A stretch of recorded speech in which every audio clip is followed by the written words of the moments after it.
Big Rab Show Podcast is kindly sponsored by G1 Reeds. They are the champion's choice, with many bands around the world playing G1 products, providing everything you'd need to hit the circle or the big stage. So, check out g1reeds.com as they keep the lights on here at the Big Rab Show Podcast.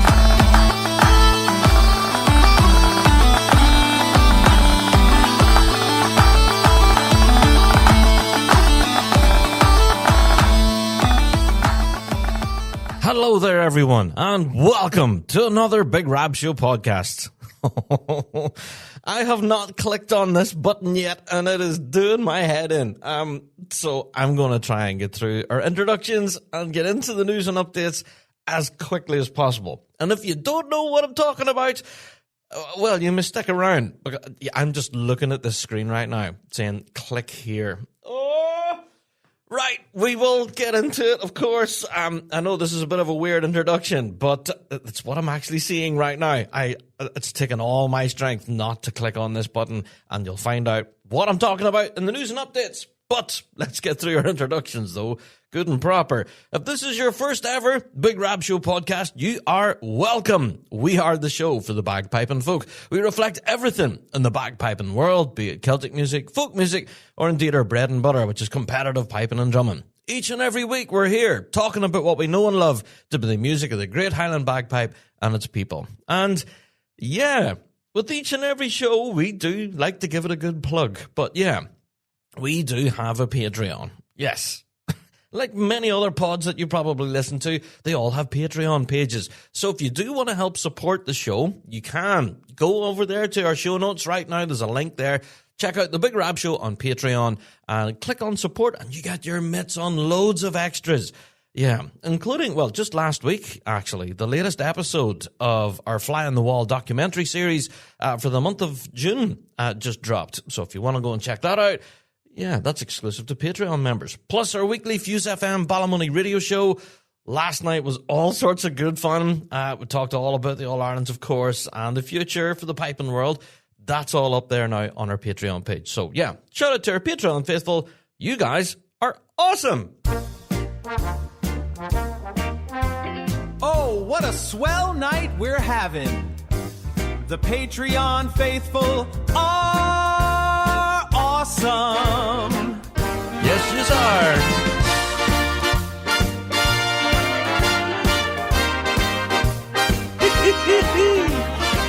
Yeah, if you do want to be part of that Patreon faithful, go check out that link and be immediately awesome. So, right, there's so much ground to cover in this week's pod. Plus, we have quite a huge topic of the week. We're going to be breaking down everything from the All-Ireland Pipe Band Championships. Now, I understand that might not be for everyone, but it has been heavily requested since the event took place. That pretty much brings us into listener mail. Yeah, each and every episode of the Big Rab Show podcast, we open the door to listener mail, bigrabshow@gmail.com. That address again, bigrabshow@gmail.com. And the majority of our listener mail this past week has been all about the All-Ireland Championships. So that's why we decided to dedicate a full topic to this, to hopefully address every issue that everyone had, the highs, the lows, everything. We're going to chat all about the All-Irelands in this week's topic, so hopefully that takes care of the listener mail that we've received. Now, there's also been a wealth of listener mail asking us questions about episode 500. Yes, we do know that we're getting pretty close to episode 500 at this point. Well, this is 495, so we have only 5 to go. So, yes, things are developing, and I'm sure you may be seeing some of the promotional stuff that we've been doing over on social media, telling people to go and buy tickets and everything. So that's our advice. People have been asking, "Hey, Rob, how do I get to the show of yours?"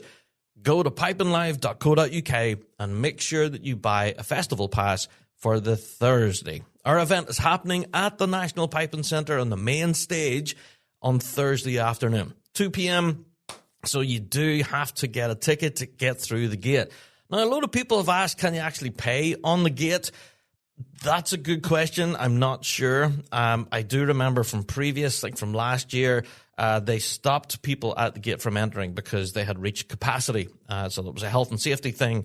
and people were disappointed as a result. So, my advice, if you do want to go to Big Rab Show Live at Piping Live and celebrate 500 episodes with us, go and grab your tickets now. All right? I know it sounds like a huge shameless plug, but hopefully that answers a lot of the questions we've been getting about Rab Show Live. Yes, it is ticketed, and Piping Live are selling those tickets. So go to their website, grab your tickets for the Thursday, and we will see you there at the National Piping Centre. Oh, it's going to be so much fun. I cannot wait for it, man. It's going to be so good. We have been planning all sorts of little surprises and all sorts of shenanigans that we have not announced anywhere. And I can't wait to get into it. It's going to be such a good day. Anyway, right. Now, we've got so many weekly drones on the shelf, I don't know where to start with this. Yeah. Moving on to weekly drone, by the way. Yes. Moving on to the next segment. JD has been furiously busy behind the scenes recording weekly drones for us. It seems to have been flat out this last while. And we can't understand it, why there's been such an influx. Really, I think this is after I posted that on social media asking people, have you got any weekly drones? And then the floodgates opened. It just went nuts. So there's a huge mountain of weekly drones. So I'm going to try my best and kind of quick fire through a bunch of these for this week. So, JD, go on ahead, mate. Lay us on it. Lay it on us. The first weekly drone for this week.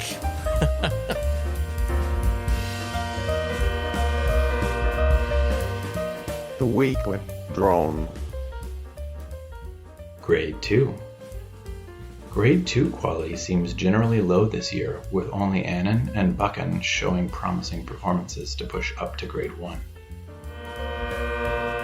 Wow, that one was short and sweet. Saying that the quality in Grade 2 isn't there, I don't know. Respectfully, Weekly Droner, I disagree with you. Yeah, now granted, that weekly drone was received before the European Championships. That's on us. We maybe should have broadcast it earlier. But yeah, that weekly droner had some thoughts. We've received some commentary about that too, saying that they believe that standard across the grades, regardless of what we've been saying, they believe that the standard has dropped. So, I don't know. Naming two bands there in grade 2 as being the only potential bands in there warranting for upgrading, no.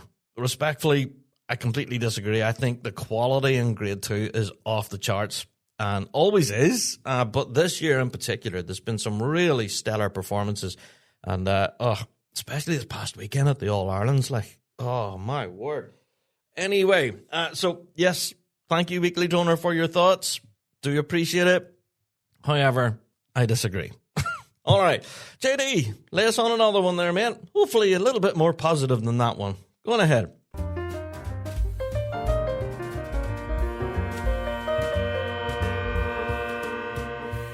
The weekly drone.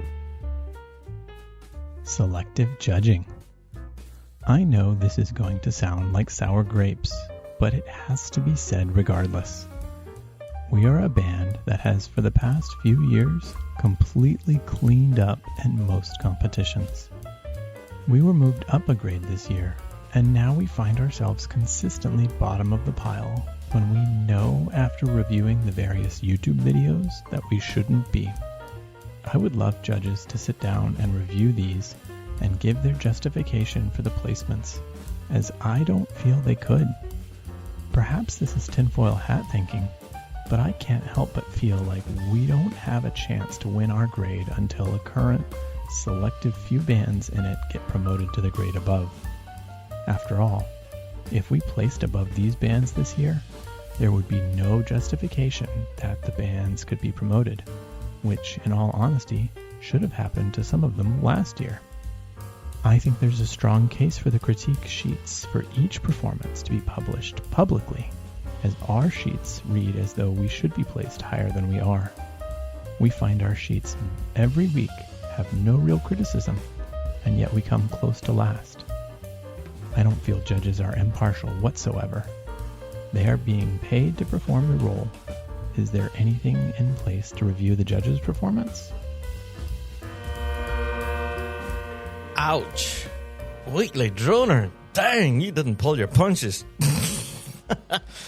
To answer your question, really quickly, the answer, yes, they do. They have a system in place where they can review the performance of judges. Now, ourselves in the Rab Show looked into this. Whenever we received your drone, we thought, well, okay, that's a fair question. And it maybe isn't common knowledge that there is a system in place that deals with the performance of adjudicators. It can be reviewed. However, there's a few caveats to this. The adjudicating panel, the governing body that oversees all adjudicating at pipe band competitions, they oversee this process. So how does a band, get that looked at? I guess, well, they have to initially raise concerns. And as you and I know, raising concerns with the adjudicating panel is pretty much like painting a target on your back. There is this absolute fear of recrimination that, has pretty much crippled every pipe band from ever doing this. And, we believe that's a huge problem. So if you believe that your band has been unfairly judged and you have concerns about any of the comments recorded or the placings that were noted, then, well, the proper process is to actually lodge a complaint, but are you really going to do that? So, we did look a little bit further into how the actual review process works. So, say, for example, the adjudicator panel do receive a complaint from a band. What happens next? Well, the adjudicator panel then looks at that particular competition. They look at the panel that was in the arena and how they judged the competition that day. They are supposed to review all of the crit sheets in fine detail, all independently. And they're supposed to come to a conclusion and draw up a report. And as part of that report, it's supposed to detail whether they believe that the adjudicating that happened that day was fair, whether it wasn't, or what could be improved and what could be different. Now, the thing with all of this process, it's all internal. There is no external interference from anywhere. It's all held in-house. And it is also not made public. The findings of all of this as well are certainly not published anywhere. It is all done in-house. Now, this is all our understanding through the small bit of research that we've carried out on how this review process works. We found that this is how the adjudicating panel handles this. So, does this leave, the door wide open for all sorts of conspiracy theories? As you mentioned there, the tinfoil hats come out, all of that stuff. Yes, it absolutely does, in my opinion. We've talked about the openness and communication with our associations, and that's certainly been improving over this last while. But in this regard, there is still that wall there, that barrier between the bands, the members, and the adjudicators, and the openness of their adjudicating system and how that all works. And it does raise a good question. Should that system be more open and public? I don't know. That's arguable. Are there ways that bands can raise concerns without that fear of recrimination? I think there should be. That's my opinion. But I would love to know your thoughts on this. As for judges being selective or possibly being biased and all that kind of stuff, we've already talked about this in previous Rab shows. And I think we can pretty much throw that idea out the door. And, well, for numerous different reasons. But there does seem to be that belief out there because of all of the cloak and dagger stuff, all the secrecy whenever it comes to the adjudicating panel and how things like this get dealt with. So, it's a concern. Weekly Droner, that is a very worthy conversation to have, and I dare say that we will delve into this in a future Big Rab Show whenever this season wraps up. So that's a future topic of the week right there. We're going to continue working behind the scenes, looking into this area, and just seeing how it operates. An interesting question would be, has a band ever raised a concern with the adjudicating panel at all? I don't know. It's a very interesting question. But Weekly Donor, thank you for that. That has spurred us down a road for a possible future topic of the week right there. There you go. All right, JD, lay on us another Weekly Donor for this week, mate. We're firing through these rightly.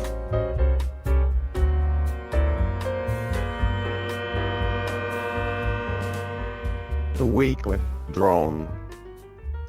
Hanging by a thread. Rab, let's cut to the chase. The pipe band scene is hanging by a thread, and we know it. Bands pulling out of contests, going off the road, and other bands going through the motions with undercurrents that could surface at any time. Contests vanishing left, right, and center. No money, no sponsorship. It's pretty worrying for all concerned. We need a total reset of how we do things, as what we did in the past isn't working now. Weekly Droner. Yeah, I'm going to let the music play out in that one as I'm thinking. There's been a lot of commentary about this online. Yeah, about how the scene is dying. Now, we spoke about this briefly last night on Fuse, even before we've listened to your Weekly Drone. And yeah, people were commenting on the amount of bands that suddenly withdraw from competition that weekend. You know, say they're entered and then just decide not to turn up, for example. That happens a lot. And yeah, diminishing numbers and all of that. We've mentioned this on a previous Rab show about how bands are being a bit more selective now. And I don't believe that all of this is a sign that the scene is dying. In my opinion, I think it's a sign of the times that we're living in. Right now, there is definitely a cost of living crunch happening right now. Bands definitely have to be incredibly careful to manage the purse strings. And does that mean potentially missing a competition here and there to kind of save the bank balance? Well, yes, in my opinion. And, you know, we've spoke about this whenever we talked about the previous majors that we've had, the UKs, the British, you know, the Euros even recently. We talked about this, about how bands are operating on shoestrings. And I don't know what more can be done to help our bands, but I think they're doing what they can to help themselves at the moment. They're making these difficult decisions not to compete at a major championship to basically save the bank balance and to keep things solvent. That's not easy to do. And yeah, we did get some commentary. Following our European Championships wrap-up podcast, we did talk about this, and a good number of bands actually did get in contact with us to say that they absolutely would have loved to have competed in the Euros, but simply couldn't afford it. I think that's where we are right now. Now, you did mention there about a possible reset that was needed, that the things that we're doing nowadays, or, you know, that we used to do back in the day are no longer working nowadays. And we are starting to see slow kind of introductions of new and modern ways of working. Yeah, we'll talk more about that when we get into the All-Ireland Championships. We've seen a lot of evidence of that, of new modern thinking when it comes to competition. We'll talk more about that. We've also seen, organizations like the Midwest Pipe Band Association using technology for their judging. For example, you know, the audio judging system, which I honestly think is fantastic. What a brilliant idea. And yeah, it was recently stress tested and everything there, Chicago Highland Games. And from what I've heard, it ran swimmingly.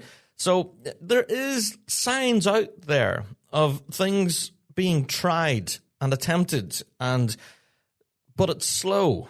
And that's always been the case with our piping world. You know, big changes don't happen overnight because essentially what we're competing at is a very traditional medium.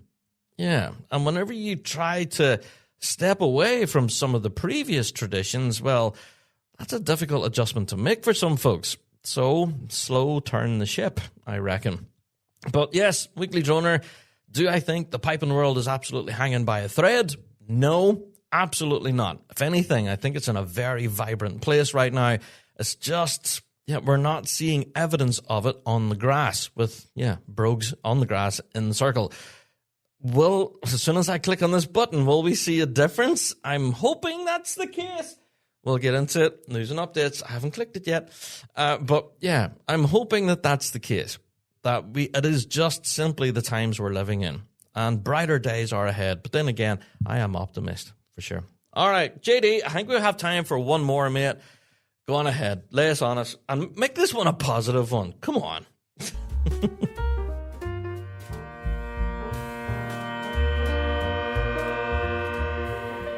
The weekly drone. A wee poem. Skirl of the circle. In a park where the lines are chalked in white, and the grass bears the tread of years of might, they gather, kilts and colors bold, stories and tartan, centuries old. The pipes awake with a rising cry, a wild wind carried across the sky. Drums like thunder, tight and true, hearts in time with every cue.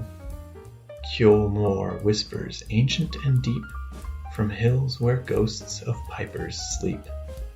Then snaps to life in a marching air, precision woven with practiced care. Judges stand with a measured gaze, hearing the truth in the tuning haze. Every grace note, every beat, a test of discipline and heat. And in the crowd, both near and far, from screens that glow like a watching star, the stewards call out, final tuning is here. Voices telling the tales behind of bands who chase what few can find. The perfect run, the flawless tone, a moment the music stands alone. Rain may fall or sun may blaze, still pipes will sing through shifting days. For it's more than points upon a sheet, it's the fire that drives the marching feet. So when the final chords decay and drums fall silent at the end of play, the echo remains in the hearts that know the skirl lives on through the Big Rab Show. Wow. The skirl lives on, the Big Rab Show. My word. I have no idea what to say to that, JD. Dang. We have some incredibly talented people who listen to this show. I'll say that. Whoever sent in that poem, I have no words other than, wow. That has to have been epic. And I don't know, your command of language, my friend, whoever you are, you could write my scripts for me, no problem. Although I went way off script tonight already. But yeah, what an amazing poem that was. Wow. I don't know if the music behind it suited quite well, given the dramatic nature of it all, you know, the cool jazz and stuff. But wow, that was impressive, Weekly Droner. Thank you. Whoever that was out there, you know who you are. You've probably heard that now and going, oh, that's my poem. Well, whoever you are, you're an incredibly talented writer. I am suitably impressed. Wow. All right. Okay, I think I will leave it there on a massive positive. Cheapers. All right, so if you do want to send in your own weekly drone, then you can do. You can go to our website, thebigrabshow.com. There's a big button at the top of the page that says weekly drone. You can let us know your thoughts, feelings, your own poetry. Send them in to us, and yeah, we'll bring them to a future show. I've no doubt that we will get some weekly drones following this week's show, because we've already covered a lot of ground. And we haven't even got into the news and updates yet. And we've got a huge topic to go. Oh, man, what a show. Right, I'm going to take myself a wee break at this point, and I'll be right back with those news and updates. Ever wish you had a piping teacher on call 24/7? Well, now you do. Introducing the Interactive Player, a game-changing new practice tool at Dojo University. Play along with world champion pipers while the notes on your sheet music light up in time. Loop tricky phrases, slow down tough sections, zoom in to focus, and build speed automatically. It's like having a teacher right in your practice room, showing you how to master every tune at your own pace. So, sign up for a free trial today at pipersdojo.com and start learning smarter with Dojo U's Interactive Player.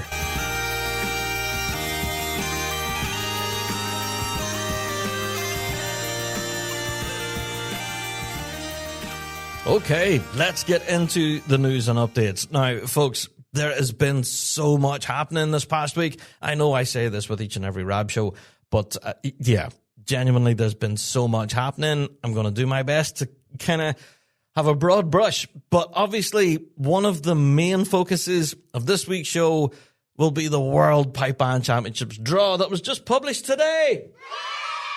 Yippee! Now, I have not clicked on this button. I promise. I've even scolded the Rab Show team. Whenever it was published, actually, I hadn't come out here to record the pod just yet, and they were all messaging each other going, oh, the draw's up, go and have a look at it. Ooh, the draw. And I'm like, right, no spoilers. I'm not going to click on this. I've actually switched my phone off, so I don't see the messages. So the team can all talk away about the draw. I haven't seen anything yet. All right, so I'm blissfully ignorant of everything. No clue what's going to be happening with the World's Drop. So my real-time reaction will be later on. Let's get through some of these updates then, shall we? Right, at the All-Ireland Pipe Band Championships this past weekend, I was actually presented with a copy of our brand new book. It's simply called Collection of Music for the Bagpipes. But this one, really quite special. Now, for a lot of you who've been involved in piping and drumming in any capacity, you're bound to have heard at any stage in your career music from Michael Murphy. Yes, Michael is quite a prolific composer, and some of his music has been played of, some of the top flight bands, some of the biggest performances around the globe. His music is incredibly popular. Well, finally, Michael has produced a collection of tunes. A book that is definitely going to be worthy of adding to your collection. Now, as you can imagine, producing a book of tunes can be quite challenging. And, so I'm putting the word out now to tell everyone to get this book. I've already had a good leaf through it here, actually. It's sitting right in front of me. It's, really special. There's some really well-known tunes in here that I've heard some top flight bands thumping through. And to see the actual dots on the page from the man himself, this is epic. So I know it sounds like a shameless plug, but this book is not available in any stores right now. There doesn't seem to be a distribution deal or anything like that. It's just Michael who's selling the book himself. So the only way to get a copy of this book is to actually email Michael direct. And his email address, pretty simple, pipermmike@hotmail.com. There you are. So if you do want to grab it, and, well, let's face it, anyone who knows Michael's music, you're definitely going to want to get your mitts on it. Let's say this, he was at the All-Irelands on Saturday and was a bit of a rock star. A lot of people had heard about the release of this book, and we're all buying copies from him flat out. So, go and grab your copy direct from the source. The composer himself. Email him, pipermmike@hotmail.com. Grab your copy of Michael Murphy's brand new book. Definitely worthy of adding to your collection. Although the Collection of Music for the Bagpipes, a very simple title. However, one thing that he did tease in this is that at the very bottom of the title page, it says Book 1. Oh! Yeah, now, jokingly, Michael put it on his socials that this book took 30 years to produce. Well, I'm hoping we're not going to have to wait another 30 years to get Book 2.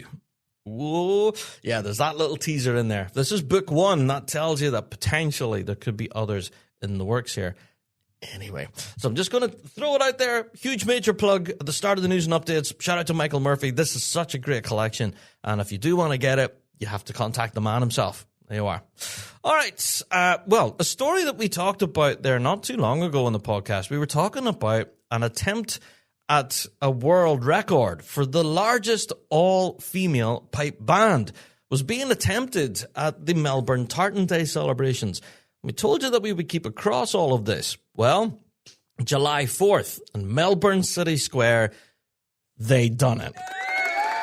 They broke the world record!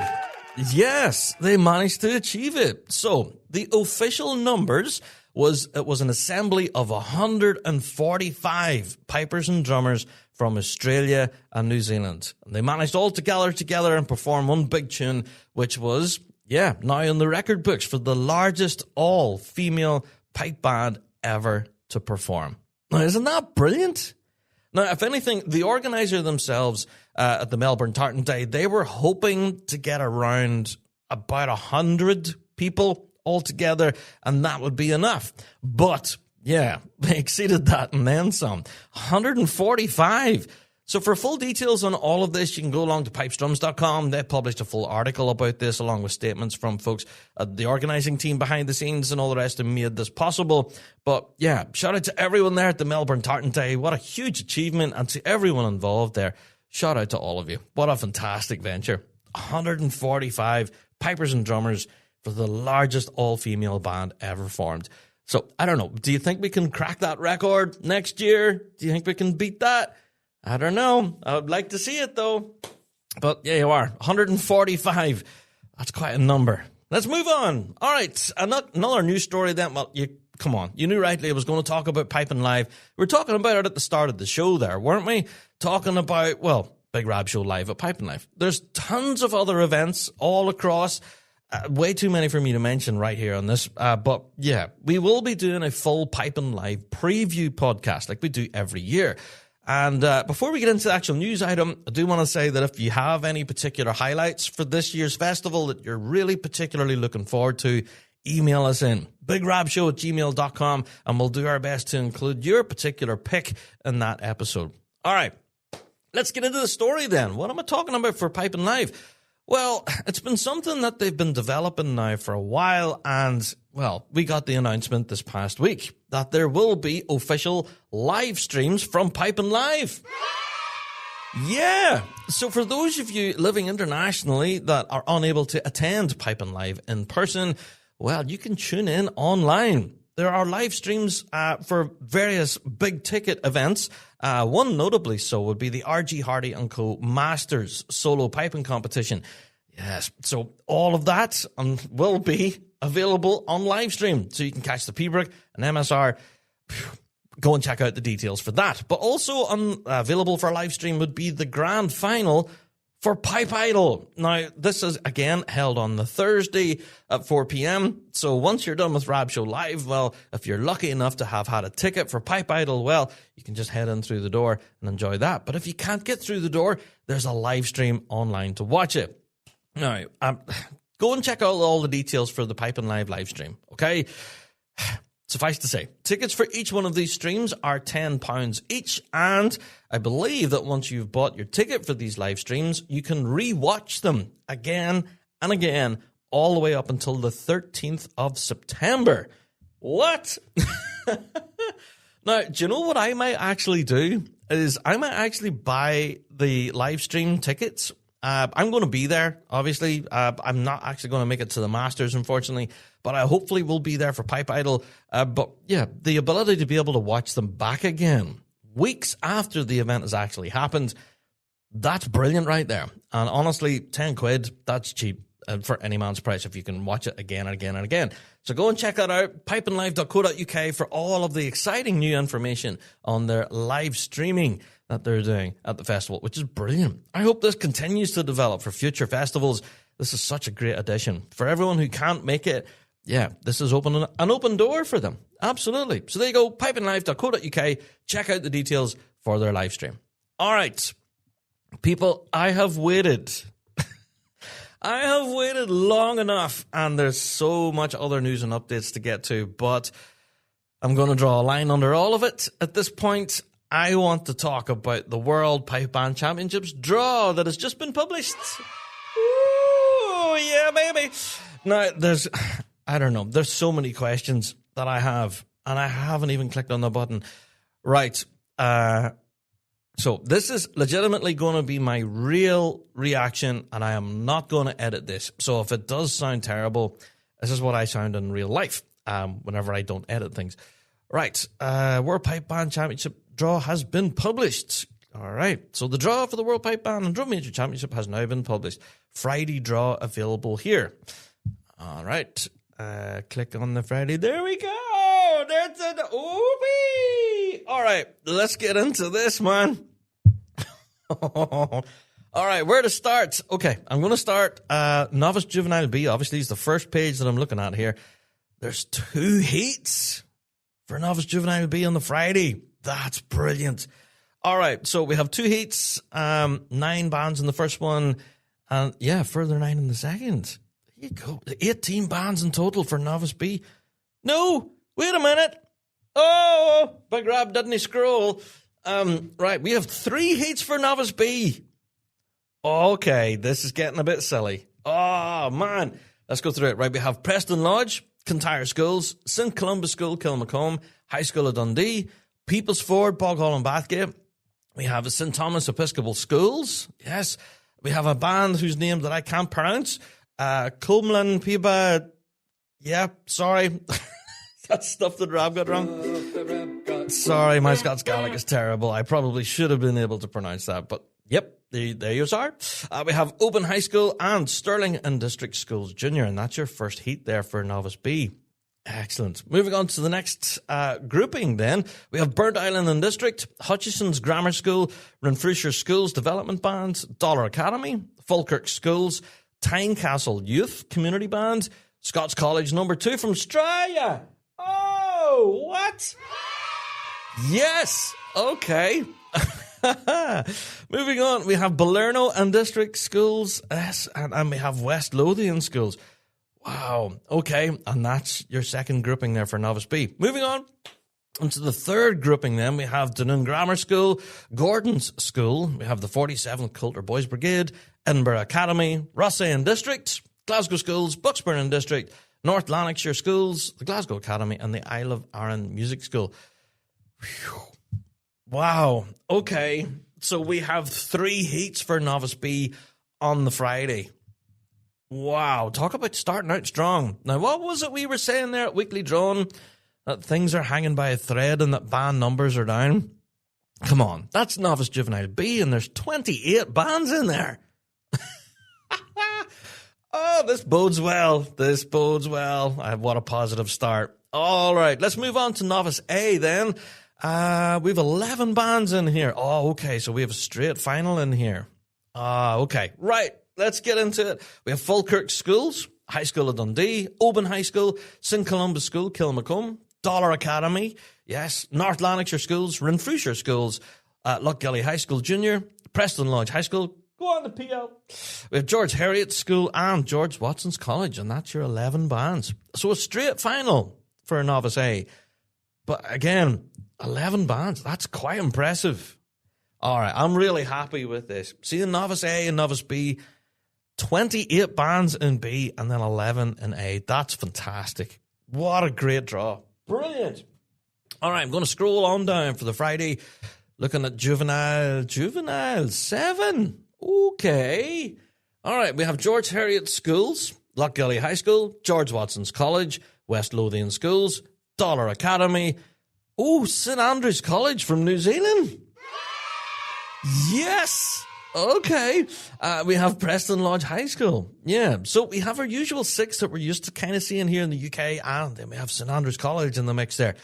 Wow. Okay. Juvenile, that's going to be fun in there. Oh, man. Well, maybe not so much for the competitors, but for us as spectators, that's going to be a seriously competitive grade in there, man. Oh. So are we still calling this the Youth World Championship? Do you remember they give it that title? The World Youth Championships on the Friday. Are we still calling it that? I don't know. But clearly all the Novice A, B, Juvenile grades are all being held on the Friday. There we are. Now, what I want to know is what is happening with these other 3 pages that I have in front of me. So page number 5. Grade 2 has heats. Grade 2 has heats, man. Yes. Are you kidding me? The ridiculous grade has heats. Oh, no. Oh, this is going to be fun. All right, so grade 2. Right, so 12 bands in heat 1, and we've 13 bands in heat 2. Wow. Now, that only just kind of breached the threshold there, didn't it? For having to split it into heats.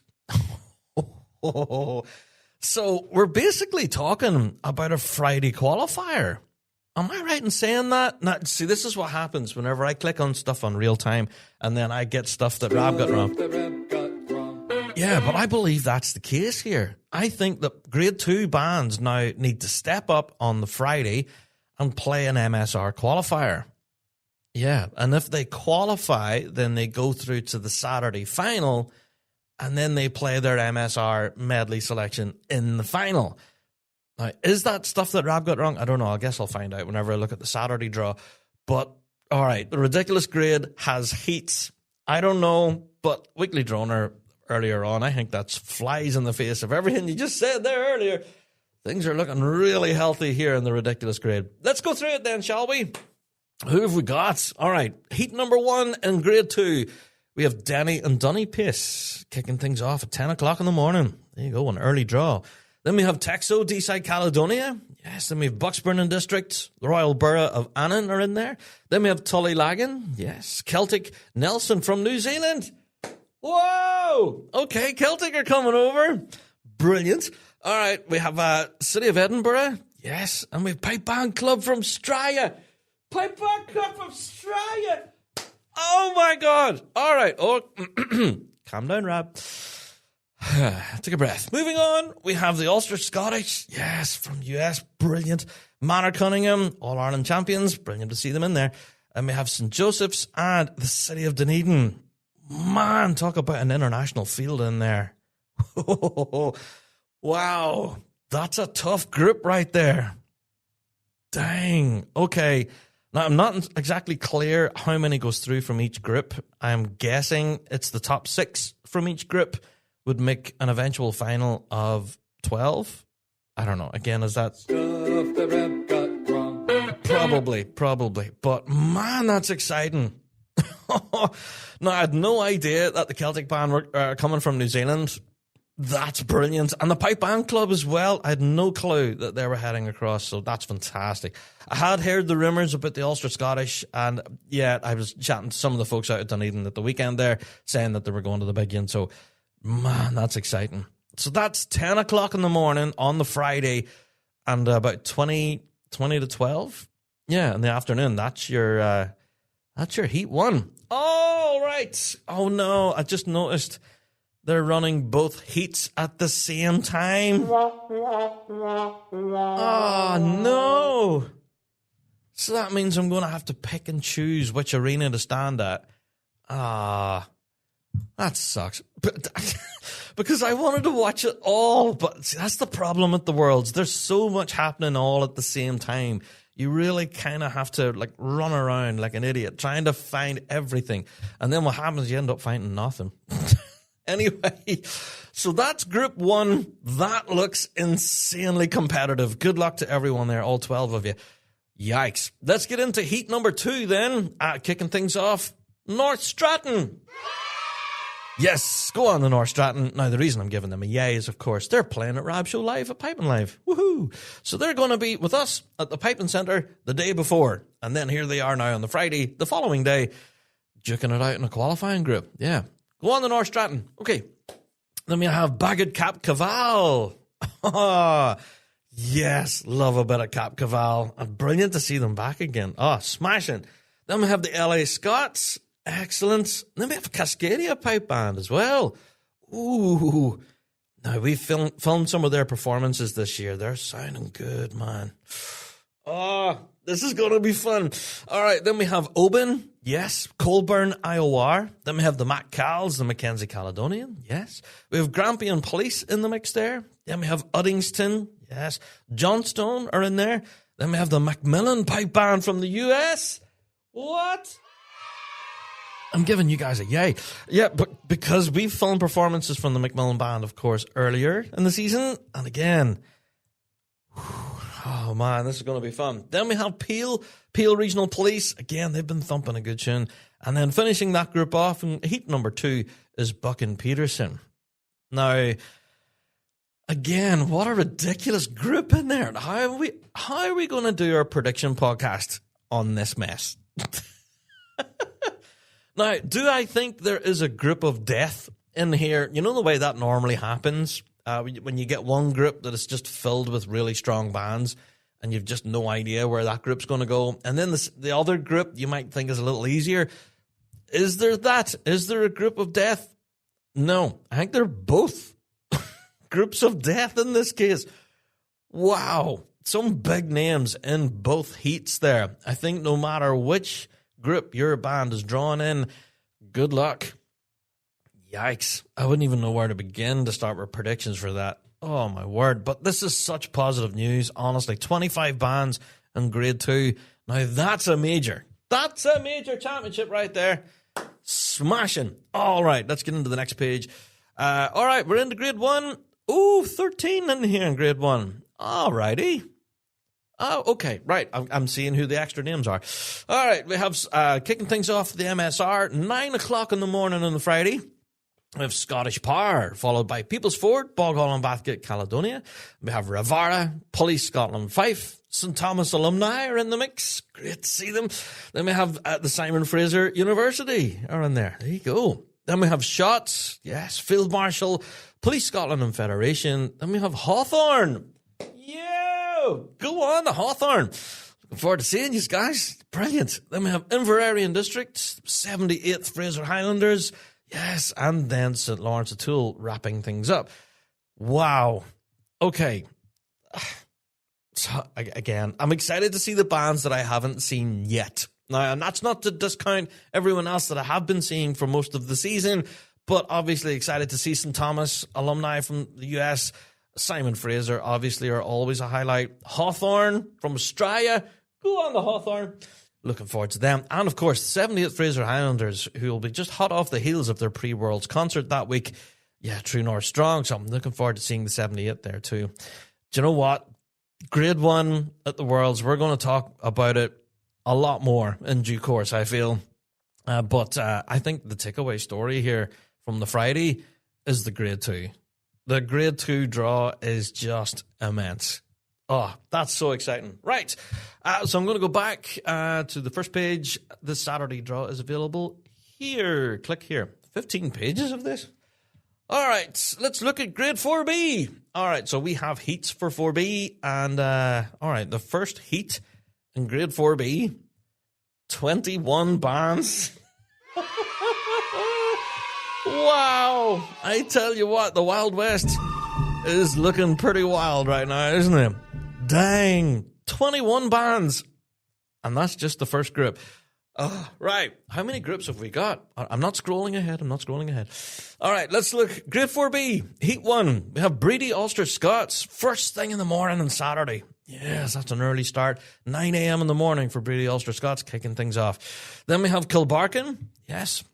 Then we have the 87th Cleveland Pipe Band from the US. Now, I'm actually familiar with them. I think we have videos of them on our YouTube channel. I'll have to go back and look at that. Yeah, shout out to 87th Cleveland. Yeah, then we have Paisley and District, RBL. Kilsyth Thistle is next. Then we have Kincardine and District. Yes, Greyfires, Pipes and Drums. Then we have the Sons of Scotland from Canada. Oh, yes, I'm actually quite friendly with their pipe major, Bethany. So, yeah, shout out to the Sons of Scotland. Also, then we have the Reading Scottish. Yes, I'm not familiar with Reading Scottish. Right, we have the City of Brechin, whatever way you want to pronounce it. Yes, and then we have the Rose and Thistle Ladies Pipe Band. Now, they featured in a previous Rab show as we heard all about their story. So here they are appearing at the Worlds, and I think that deserves a round of applause right there. Looking forward to seeing the Rose and Thistle Band in there in the mix. That's brilliant. All right, then we have the Talcott Mountain Highlanders from the US. Okay, excellent. Then we have East Kilbride. Then we have Pelham Regional Pipe Band. There you are. I'm not familiar with them, but I certainly want to find out. There you go. We have Hollymount, then ourselves in Tullylagan. Go on, the Lagan. There you are. Then we have the Royal Air Force of Oman. Man, I love that band. Oh, great to see them there. Yeah, then we have Letterkenny and District, Ellen and District, RBL, the Vale of Atholl, and the First Troon Boys Brigade. And that's your first grouping in the Wild West. Now, 21 bands in there, folks. And that's just one of the groups. So I'm going to scroll on here to see just how many groups we have. All right, Group 4B, Heat 2. Yeah, we have a grand total of 42 bands in Group 4B.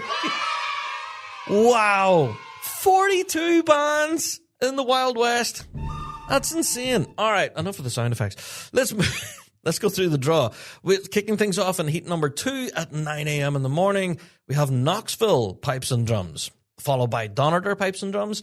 Uddingston Strathclyde are in there. Go on, the Uddy. There you are. Then we have the Celtic Cross Pipes and Drums from the US. Oh, we actually have videos of Celtic Cross. Yeah. And then we have the Grosvenor Maguire Memorial from Australia. Yes, we have videos of the Grosvenor too. Actually, I think it was around the time of the Nationals. So, yeah, shout out to them. Brilliant to see them. Then we have Dunoon Argyll. Yes. Dean Castle are going to be in there. Yes. We have Trin Blackrock, the City of Aberdeen, the Warrington Pipe Bands. Then we have Ensemble 4056. Now, I'm not sure who that is. I've never heard of that band, but I am very keen to learn. So if anybody knows who they are, let me know. Ensemble 4056, to be precise. Then we have the Helensburgh Clan Clonockwin. Just about to talk. Apologies if I pronounced that incorrectly. Then we have Dunbar RBL Development Band. Yes, Lanark District. Nottinghamshire Pipes and Drums are in there. Ooh, I haven't heard them yet. Ooh, I'm curious now. Nottinghamshire. Okay, then we have Granite City, Irvine District, Dumfries, Queensferry, yes, Stockbridge Grade 4B Band, and then Arbroath. And that'll wrap up everything for Grade 4B in the Wild West. Man, I don't know. Like, I'm assuming here that we have 2 heats of like 21 bands each. Yikes. So we have 2 heats with an eventual final of 12, I'm guessing. Again, I'm just guessing here that the top 6 will go through to a final from each group. I don't know. That could be stuff that Rab got wrong, but forgive me. I'm just reacting to all of this in real time. So, 21 bands in each grouping, 42 in total. That's insanely good. Wow. What a healthy place the Wild West is in. And good luck to both bands, both groups. I think no matter what grouping you're in, I'm looking at Heat 2 right now. There's some big names in there. Granted, there's some dark horses that I'm not familiar with either. Yeah, and even the same for Heat 1 as well. There's some bands in here that I'm not familiar with. And that's what makes the Wild West so much fun, because you just don't know who's going to mosey into town and, smack everyone on the teeth. So, good luck to everyone. 42 bands. Jeepers. All right, scrolling on down then to Grade 4A then. Who have we got? All right, we have a heat here, first of all. Heat number 1, 15 bands. Scrolling on down, heat number 2, 31 bands in total. Not bad. Not bad. Doesn't hold a candle to 4B, but still, that's quite a respectable number. Let's go through the first heat then, first of all. Kicking things off, 9 a.m. in the morning, we have Barrhead and District, followed by Altnavay Memorial. The Mid Argyll are next. Then we have the Loch Norman Pipe Band from the US are making the trip. Brilliant. There we go. Then we have the Rat Eye Pipe Bands. Yes, then we have Money Gore. Then we have Stuart Highland Pipe Band from the US. Excellent. Then we have City of Discovery, Cooper Angus, the RAF Lossiemouth BAE Systems. That's quite a title. Then we have the Queen Elizabeth. Yes. Then we have Strathendrick, Denny and Dunny Pace Association, Heidelberg and District Pipes and Drums from Germany. Oh, that's getting a cheer. Brilliant. So then we have Perth and District, and that's your group number 1. Now, again, this is similar to the Wild West. There's some names in here that I haven't heard this season. Particularly the Heidelberg and District. I'm curious now. Yeah. All right, there's some recordings I'm going to have to dig out now. I'm going to have to listen to some of these. But that's interesting there. 15 bands in Heat 1. Let's go to Heat number 2 then. Run through the details pretty quick here. Kicking things off at 9 o'clock in the morning. It's all starting at 9 a.m., isn't it? Yeah, we have Pennycook and District, followed by Kirkcaldy and District, Cawtown, and then we have Surrey Dasmesh. Yes! Oh, that's brilliant. I'm so happy to see the Surrey Dasmesh guys back again. Of course, from Malaysia. They're always a huge draw. I love them guys. They're so good. All right. Then moving on, we have the 87th Cleveland Pipe Band from the US. Go on. Then we have the City of Plymouth. Of course, after being newly upgraded after last season. Yeah. Then we have Kinross and District. We have Grantia, Letterkenny and District, Cullen, Ballybreast, Carrigaline, yes, All-Ireland champions. Then we have the Capital City Pipes and Drums from the US. Ooh, Capital City. Yeah. Followed very closely by Siren City. Yeah. Excellent. Then we have Marlaku and Districts, and then the City of St Andrews. Do you know what? Both of those groups are pretty tight there, to be fair. Ooh. Yeah, am I going to start trying to pick? No, I couldn't. No, Group 1's pretty, there's some big names in there. And Group 2 as well. Man, good luck to you in 4A. Yeah, 2 groups, and you have to go through to an eventual final. Yikes. Best of luck. I think both of those grades are going to be pretty tough to get through. You know, if you've managed to get into the final, I know we say this every time, but that is as good as a win right there. Qualifying for the world's final is no mean feat. So, yeah, best of luck to everyone there. All right.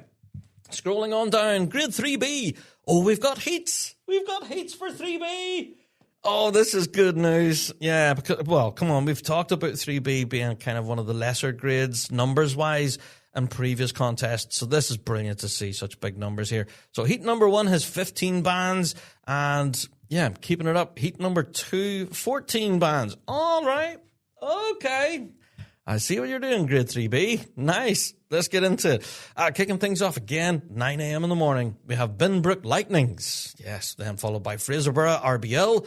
Kilbarkin are next, then Govan. Upper Crossgar, Ballybowly. The Vale of Athol are in the mix. Yes. Mulgai are in there. William Wood, New Rawson District. East Ayrshire Caledonia Pipe Band. Wollaston District. Down Pipes and Drums. The Royal Army of Oman. Yes. Go on. Then we have Prince Charles from the US in the mix there too. Excellent. They are such a grade 3B. Yeah, not bad. All right, scrolling on down. Who else have we got now? Grade 3B, heat number 2. We have the William Kerr Memorial kicking things off in the morning, followed by Stockbridge. Then we have Lower Clyde Pipes and Drums. Then we have the Grosvenor Maguire Memorial from Australia. Excellent. Their 3B banner making an appearance. Brilliant. Oh, all for it. That's superb. Then we have Troon Caledonia. Black Raven are in there too. Camelon and District. Rothsay and District. Plugastel Pipe Band. Now, please forgive me if I pronounced that wrong. Plugastel. So I can only assume that they are from Germany. I don't know. That could absolutely be stuff that Rab got wrong. Apparently, well, they're not wearing a tartan. They are wearing the traditional costume of Plugastel. I'm completely ignorant. I don't know. I've never heard that band before, so I'm going to be Googling after this. Then we have the City of Manchester, the Cleland Memorial next. Then we have Coulter District, Drumlock, and Stockholm Pipe Band from Sweden. Talk about an international affair there in that second grouping. That's brilliant. Wow. Okay. And again, similar to the Wild West in 4B, there's a few names in here I'm not familiar with. But, yeah. Which one do I think is the Grip of Death? I don't know. I'm going to have to go back and listen to some recordings here. There's too many names I'm not familiar with. There's obviously some big names that I am familiar with that we've been reading out all season as winning prizes, of course. So, but there's always those dark horses. Yeah. All right. Moving on. Let's move on. All right. Grade 3A. We have heats in 3A as well. What? Okay. All right. No, come on. I've been saying this all year, that the Worlds will see a bump in numbers. And here it is. It's in black and white. It absolutely has seen a huge bump in numbers. We've got heats pretty much in all grades here. Yeah, this is fantastic. I think the only grade that didn't have heats was the juveniles. Yeah, they had a straight final. Anyway, let's get into grade 3A then. Heat number 1, kicking things off at midday, is Clock Finn. Yeah, lucky for some, they get a lay in that morning. All right. Moving on, we have the Irvine Memorial, followed by Cullabaki. Stirling District are next, then Kildogue, Burnt Island and District, 1, 2, 4, 5. Then we have the Matt Boyd Memorial, Greyland Crossing from Canada. Oh, man. They're a good band. They can thump a tune. Oh, that's interesting. All right, then we have City of Newcastle. Then we have Uddingston Strathclyde. Go on, the Uddy. Good stuff. And then we have Livingston Caledonia and Elgin District. And that's your heat number 1. Is that the Grip of Death right there? Oh, I don't know, folks. That is a tough grouping of 12 bands. Each one of those could absolutely thump a tune and melt your face. I don't know where that's going to go. All right, scroll on down. Group 2, I'm sure probably even worse. All right, let's get into it. Kicking things off again at midday, we have Macanta, followed by the City of Stirling Pipe Band. Yes, then McNeilstown, Dunbar RBL. Then we have Major Sinclair, City of London. And then we have the Scots Veterans Drums and Pipes.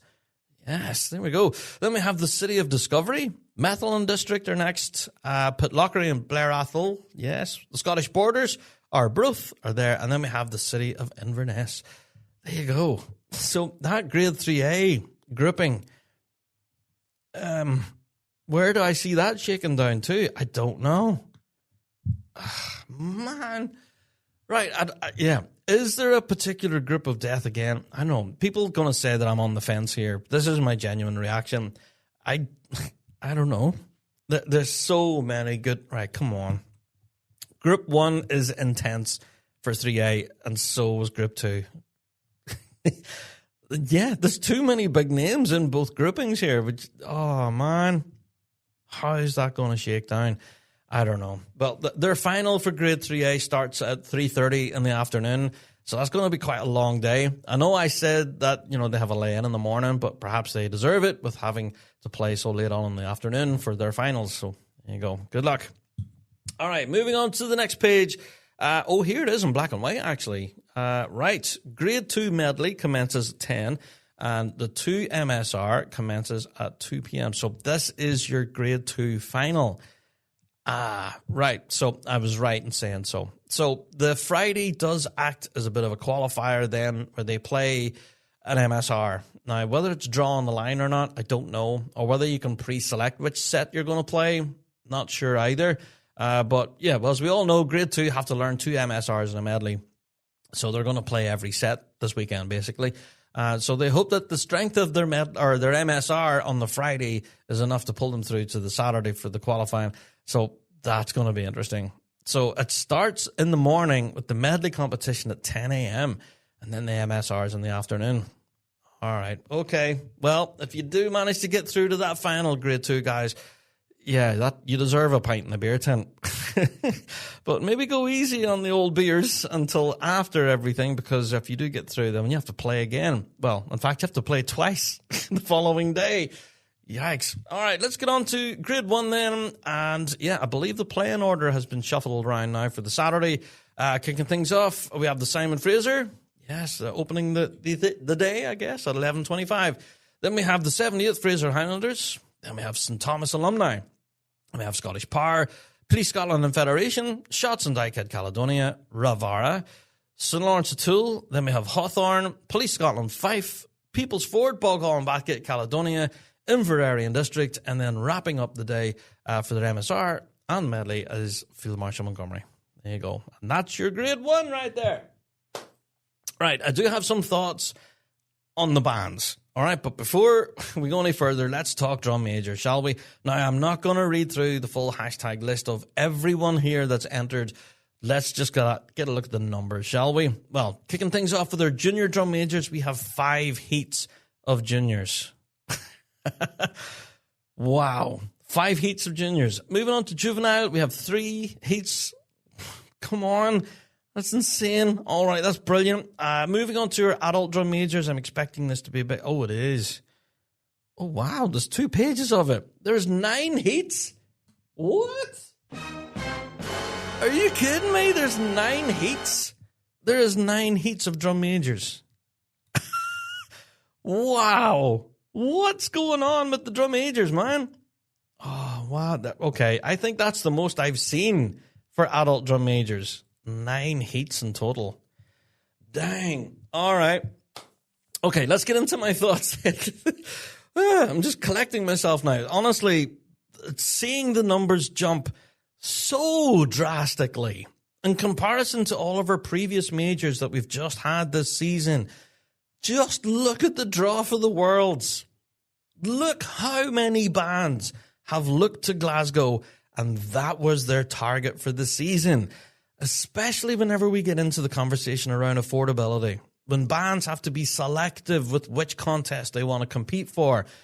Obviously, the Worlds is where it's at. Everyone wants to be a world champion, and by the looks of things, our bands and our drum majors have certainly focused on that. Looking at these numbers, the sheer volume of performances that our adjudicating panels have to look at, it'd make your head spin. Like Grade 4B alone in the Wild West. Yikes. I wouldn't even dread to think how many performances, because you get through all those qualifying groups and then you have to play again for a final. I don't know. People are saying that the piping world is hanging on a shoestring. Go and have a look at the world's draw right now. It's insanely good. Yeah. Now, this, honestly, for me, is the litmus test as to how healthy our bagpiping world is right now. I'm sure a lot of you who listen to the pod right now remember those dark days during the pandemic when we didn't have anything. And then whenever things opened again and we were able to compete again, and then we seen the draw for the Worlds, and it just wasn't where we expected it to be. Well, here we are now, 2026, so many years later. Things have only been getting better, with numbers increasing year on year. And I think especially this year, the international contingent is just fantastic. There's so many bands in here that I haven't seen in person this year. Yeah, I can't wait. I'm going to be running around here like a kid on Christmas, trying to watch as many bands as possible. It's going to be insanely busy, and I just don't know if I'm going to be able to get it all squished in, because the thing with the Worlds is that it all happens at once. So you kind of have to work out a bit of a plan as to who you can catch and when. So, yeah, I'm going to be sitting with this draw now for the next, I don't know how many weeks, trying to plot out a bit of a plan as to who I want to see, where, when, all of that. And I'm sure a lot of people in the piping scene are doing the exact same right now. Yeah. So there you go, folks. That was my warts and all reaction to the draw for the World Pipe Band Championships. Forgive me for spending so much time doing that, but I got a lot of feedback from folk who do enjoy whenever I do that. So there you go. Whether you liked it or not, it is what it is. Now, for those bands that I'm not familiar with, that doesn't mean that I'm absolutely counting you out, that I'm not going to listen to you. If anything, that's piqued my interest. Now I've seen your name in the mix, I'm definitely going to be checking you out. And I would urge anyone to do the same. A lot of these bands that we don't ordinarily get to see on the regular, do make a point to go and check them out. Have a look at their music. If they have any social media, any video recordings, anything like that, go and check all these folks out.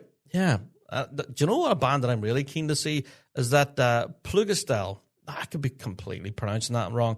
But yeah, there's Plugastel. There's other bands in the mix here that I am not familiar with at all. I'm going to be checking out all of these guys.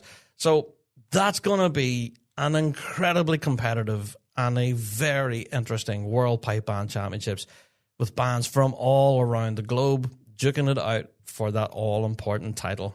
That's going to be so exciting. Right. Okay, folks, you have waited this long in the pod for me to finally go and get myself a big cup of tea. So I think it's about time, isn't it? It's time for me to go and get a big cup of tea. It's time for the topic of the week.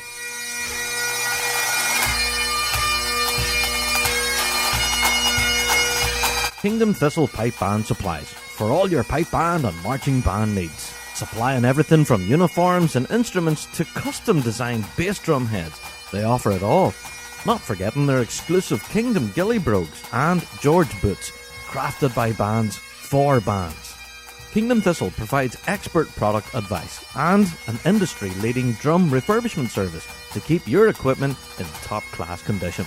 Also, shipping worldwide. So, stop by their store in Fife or visit them online at kingdomthistle.com for all your pipe band and marching needs.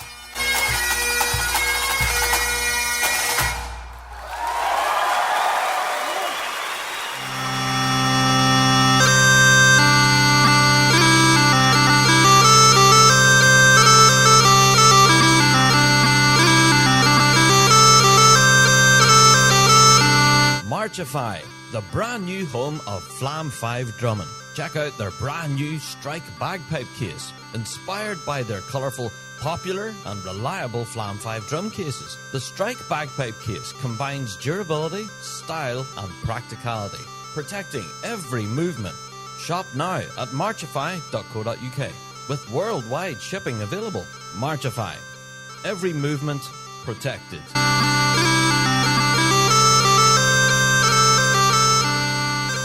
Alrighty, time for topic of the week. We got there eventually, folks. Let's talk about all things All-Ireland Championships. Now, yes, granted, I know we normally do wrap-up podcasts from major championships, and this isn't one.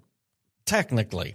Yeah, but this one on this side of the Irish Sea is seen and viewed as a major championship. So I know it isn't actually a sanctioned one by headquarters as an official major, but for everyone that was on the grass, it definitely had a major feel. Everybody wanted to win that All-Ireland title, and as they do every year. And, well, let's get into it then, shall we? The All-Ireland Championships in St. Catherine's Park in Lucan, it drew a lot of headlines and conversations around dinner tables as a result. We're about to get into the reasons why and wherefore. First of all, we need to talk about the venue. St. Catherine's Park was absolutely massive. Now, I had no clue that it was as large as it was. Whenever you looked at the maps and stuff, that they put out on socials to say, hey, here's the venue, here's all the arenas and stuff, it looked tiny. And you were thinking, cheekers, we're all going to be squashed on top of each other, similar to what happened at the Euros. Go back and listen to that podcast if you haven't already. So we were a bit worried, thinking, hold on, we're going to be like sardines here. But no, if anything, we were so far spread out that it actually kind of killed the vibe a little bit. We'll talk about that. So perhaps the venue was too large. Anyway, some people who were driving found it particularly difficult to get to because there wasn't any signage on the road. Now, I was very lucky. I had Google Maps and sat-nav and all that stuff, so I managed to get there without any trouble. But there was those that were depending on signage and didn't have any. There wasn't any sign of a competition happening in Lucan at all. If anything, you drove through the town expecting to see signs all over the place, All-Ireland Championships happening here. There was nothing. So it was a bit strange. You're driving into town expecting to see, oh, hey, the big show's in town. There was nothing. So very odd. Anyway, let's actually talk about the venue. The layout, as I said, the venue was huge. It was absolutely massive. And where they had the buses parking was way at the far end of the park. Now, I mean, as far away from everything as you could make it. And that's where bands decided to set up their gazebos and stuff, along the hedge line there. And we'll talk about the hedge line in a minute. But yeah, that's where bands parked their buses, set up the gazebo, and then found that they had a bit of a trek to get to final tuning and to their arenas, to the vendors and everything else. So why the buses were parked so far away, don't know. But if anything, we were very glad and grateful to have bus parking. Enough said about that, the better. Anyway, but yes, there was very definite a lot of bus parking and punter parking. So parking was an absolute win. Absolutely. So well done on that front. Can we talk about the toilet situation? Oh man, if anything over the course of the weekend on social media give you a bit of a clue about the toilet situation at the All-Ireland Championships, it was dire. Now, we do Portaloo review pretty much at every competition here on the Rab Show. That for a big championship like the All-Irelands, that pulls in visitors from all across the country, there was a grand total, now I'm not even joking when I say this, there was a grand total of 6 Portaloos. 6 Portaloos for the entire park. Now, these Portaloos were parked at one end of the park. In the extreme opposite end where the bands parked all of their buses. So if you had to answer the call of nature, well, you had to trek the entire length of the park. Then you had to stand in a queue. And I've heard some stories from people who were standing in that Portaloo queue for nearly 30 plus minutes. Now, why that line took so long to move is anyone's guess, but come on. Like, Portaloos and toilet facilities are extremely important. And yeah, this 6 Portaloos for the entire thing, yikes. I don't know. So let's talk about the hedgerow, shall we? Now, I can neither confirm nor deny that I seen a very well-watered hedgerow in St. Catherine's Park this past weekend. All right. Now, what happens behind park buses or band gazebos or behind trees, that remains up to speculation. As I said, I can neither confirm nor deny. But come on, don't leave your pipe band competitors, spectators, with a last resort of having to answer the call of nature in the hedge. Come on, that's awful. So anyway, I'm hoping that they can fix that for the next one. Perhaps, maybe next time the All-Irelands, we'll see an overabundance of Portaloos. Who knows? Anyway, so let's talk about spectators. There's been a lot of commentary online about the atmosphere at this year's All-Ireland Championships, saying that there was a very distinct lack of spectators attending it. Now, this could be for a collection of things. Number one, the park was huge, so you may well have seen similar numbers as in previous years. You know, we could well have had the same volume of people there. It just looked like a lot less because the park was massive. People were able to get lost in it. But also, I don't know if there was much in the way of any kind of local advertising. As I mentioned, the distinct lack of signs through the local town or in the surrounding area for that matter. Whenever I was driving around trying to find the venue, I couldn't see a sign at all. And I don't know, whenever an All-Ireland Championships roll into town, normally you see there's quite a bit of press about it. It's in the local papers, could be in the local TV, local radio. You're seeing, well, last year, for an example, whenever the All-Irelands was there in Derry, Londonderry, we had our First Minister was there actually recording videos on social media saying, come on up, come on, enjoy the All-Irelands, it's going to be great crack. There was a lot of that, but I did not see any of that sort of, promotional work happening this time around. Now, why is that? I don't know. Not sure. Did it affect spectator numbers? I don't know. I think the next thing I'm going to chat about was possibly one of the biggest factors whenever you were looking at spectator numbers, and that's band numbers. A lot of people were talking to me about days of yore, looking back at previous All-Ireland Championships and hearkening back to when Grade 1 used to be a day where you were standing the full day watching the competition. Same for Grade 2. And, it wasn't exactly a full field, well, granted, they did attract some international bands, and we'll talk about them, of course, later on. But, there was a distinct lack of bands, I guess. Yeah. The All-Ireland Championships, I don't think was an altogether disaster. I know I'm sounding very negative here, but I am raising some of the points that was certainly flagged up to me on the day from what was quite a challenging day for a good number of bands. Yeah. So, I don't know. I would love to know your thoughts and feelings of the general vibe of the day of the All-Ireland Championships. Did it feel like a major championship to you? Did it have that kind of, buzz about it? For me, it was a bit flat, I think. There was timing issues. There was weird gaps throughout the day. And again, with everyone being so spread out across a huge venue, it didn't add to the atmosphere because everyone was so far apart. So, I don't know. Is there such a thing as having a venue that's too large? Quite possibly. That could be the case here with St. Catherine's Park. The place was massive, and you're trekking forever and a day to get to where you need to go. And I don't know. There is a happy medium, I guess. But there you go. The competition itself, the action within the arenas was absolutely hot. And this is why we've decided to dedicate a wrap-up podcast to this event. Now, we know that this will be probably very boring to everyone listening right now, but there was a lot fall out here from the All-Ireland Championships that's definitely worthy of conversation, and I do believe will have repercussions later on in the rest of the season. Yeah. So, let's talk about the results then, shall we? Okay, let's start with our drum majors. And first of all, starting with novice and winner and All-Ireland champion for 2026 in her novice grade, Charlotte Adamson from the Major Sinclair Memorial. Go on, Charlotte. Well done. In second place was Molly McMahon from Altnavay Memorial. In third place was Eliza Compston. Yes. And in fourth place, Heidi Putz. And in fifth place, Harley Nesbitt. There you go.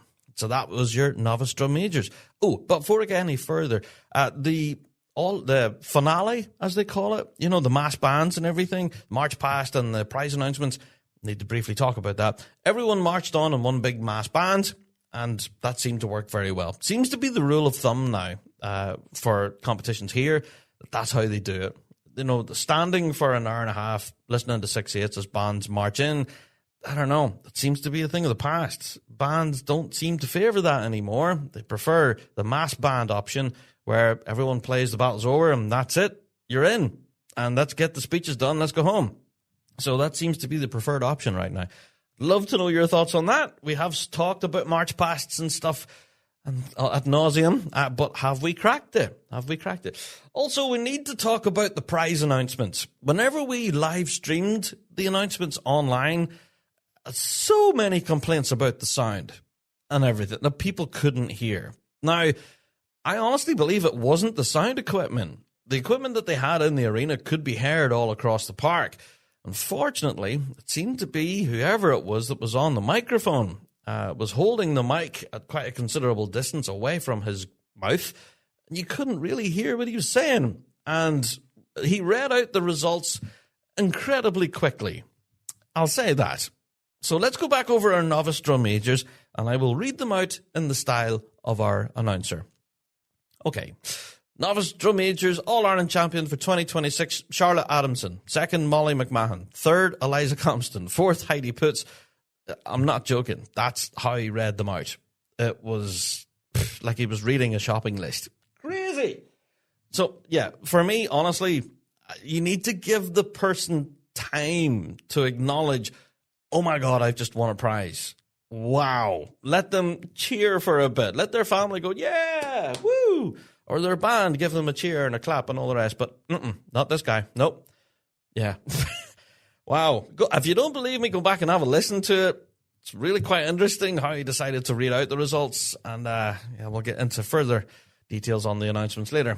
Okay, let's talk about our junior drum majors then. All-Ireland champion for 2026, Molly Bell. Go on, Molly from Moneygore. Well done.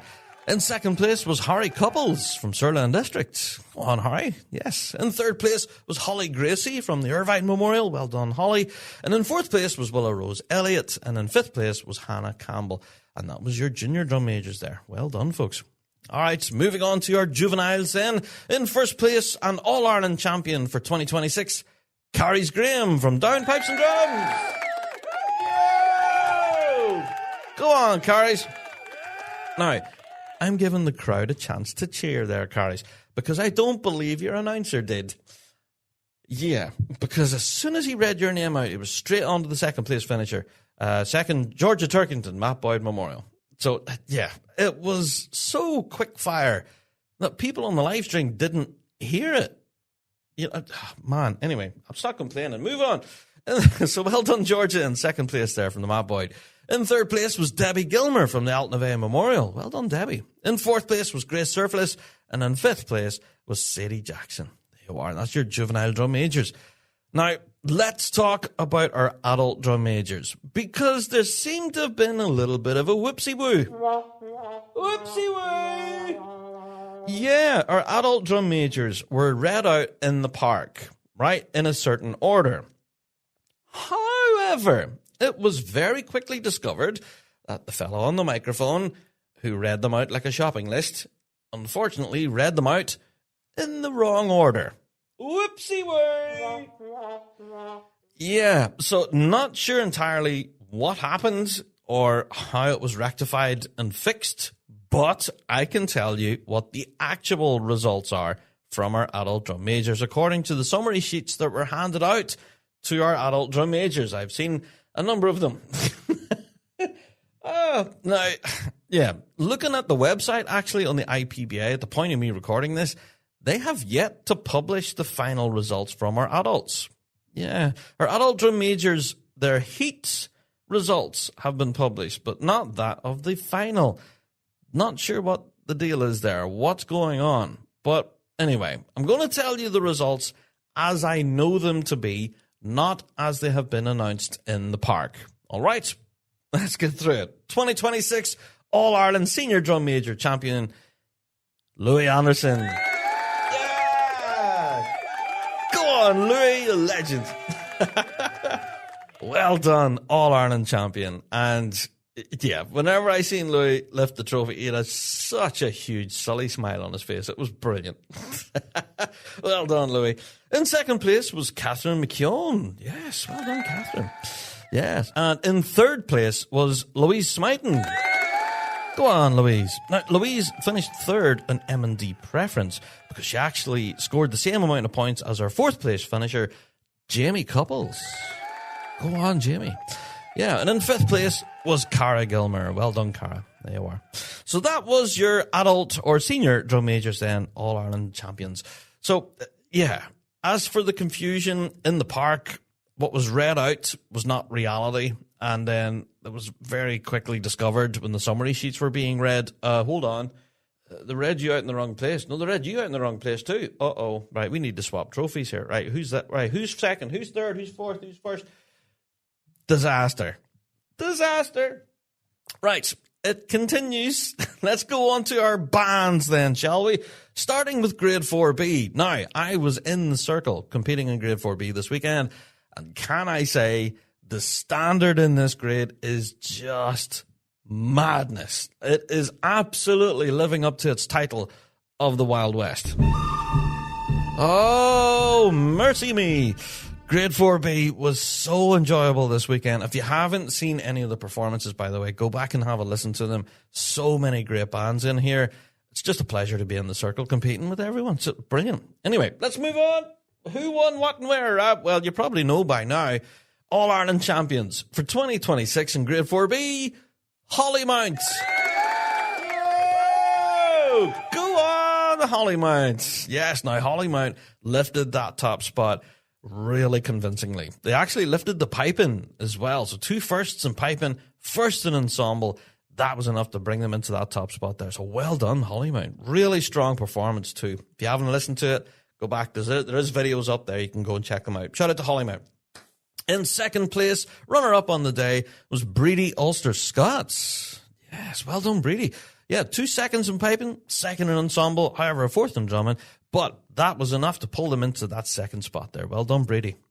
In third place then was the City of Limerick Pipe Band. And they finished in third, but they actually lifted the drumming on the day. So well done, City of Limerick. Yeah.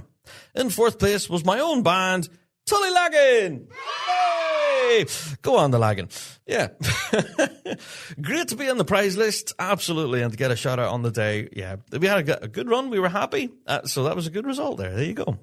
In fifth place was the Major Sinclair Memorial. Yes. Well done, the Sinclair. There you go.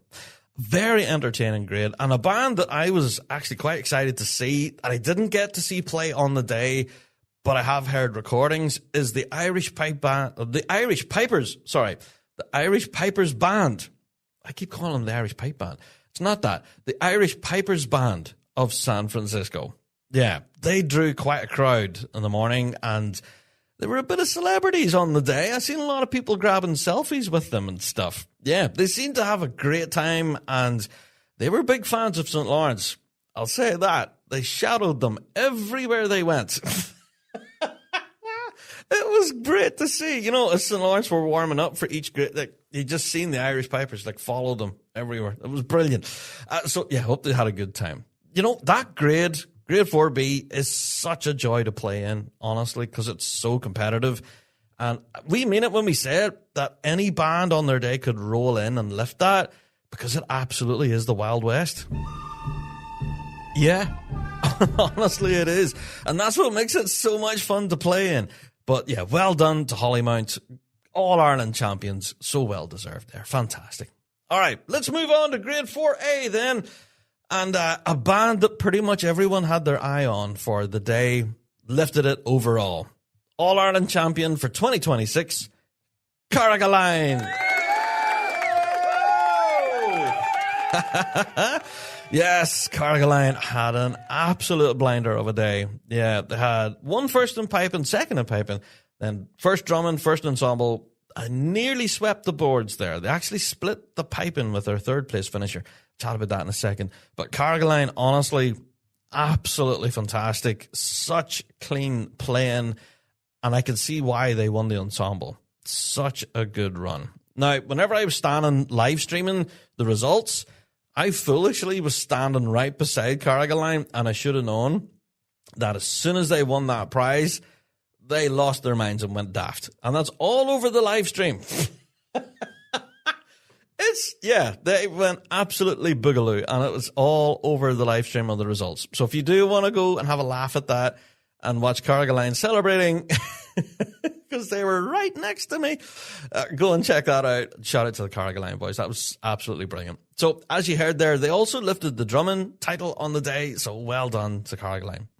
In second place was Money Gore. Yes, he honestly, again, played a stellar performance. Well done to Money Gore. In third place was Cullen, and that band actually split the piping with their first place finisher. It's not a bad run there, folks, at Cullen. Well done. In fourth place was Grantia.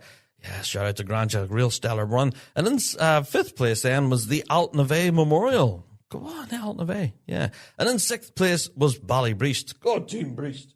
They are.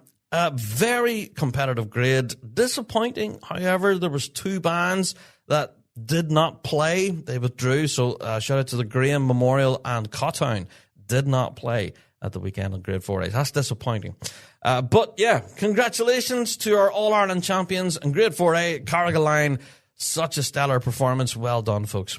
All right, let's move on, shall we, to Grade 3B. Now, I did tell people on the day that 3B would be an extremely competitive grade. Well, yeah. Well done to our All-Ireland champions for 2026 in 3B, Black Raven. Yeah. Now, the reason I paused there for a second is because, well, Black Raven absolutely swept the boards.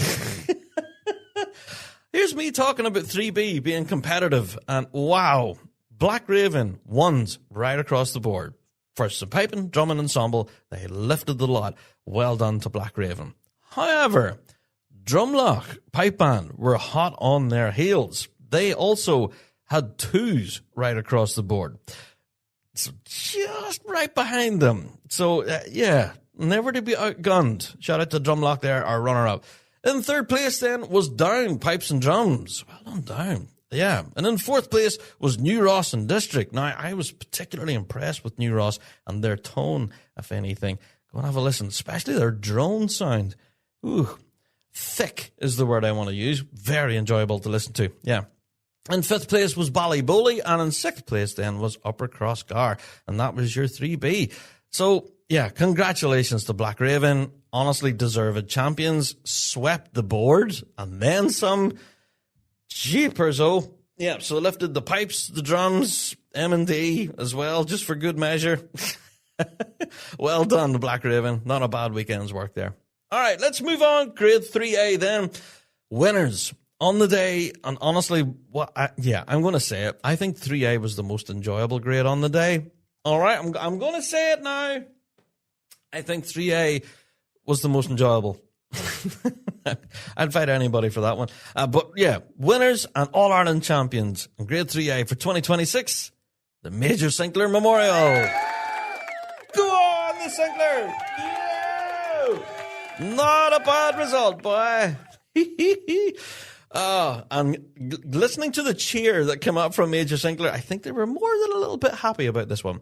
Yeah, I think they know themselves just how tight the competition is in 3A. So I think it was a cheer of relief more than anything else, going, yes, we done it.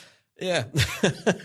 Now, yeah, they lifted the drumming ensemble as well, but they split the piping with our second place finisher on the day, who was Clock Finn.